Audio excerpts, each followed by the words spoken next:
In this video, I'm gonna teach you how to refund buyer on Depop. It's a very easy process, so make sure to follow along. As a seller, issuing a refund is extremely simple. You can issue a full or a partial refund.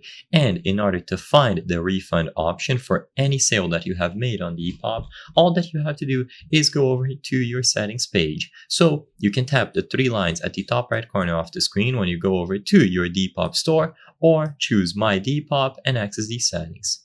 Inside of My Depop, go over to Sold Items. So you have to find the specific item that you want to refund.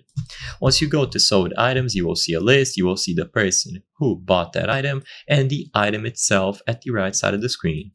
So once you find the specific item that you would like to issue the refund for, all that you have to do is select it. So tap on the item or the sale.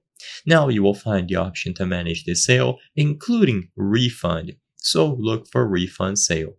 If this option is missing, then sadly it could mean that you will not be able to refund it anymore and you might have to contact the customer support to see what can be done. But if you see this option, all that you have to do is tap on it, and immediately upon selecting refund sale, just like I mentioned in the beginning, you will be able to choose between a full refund or a partial refund.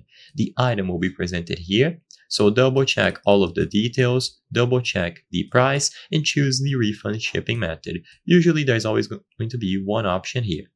So once everything is selected, you tap continue and you review everything. You will refund the buyer, the item price, the shipping, total, and how much you will be refunded.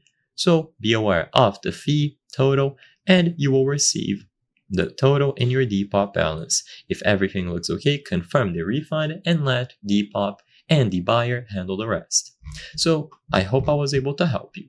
If this video helped you use Depop and the refund feature, consider subscribing. As you can see, 83% of the people watching our videos are not subscribed. So if you subscribe, you can help us make higher quality videos. I highly count on your support.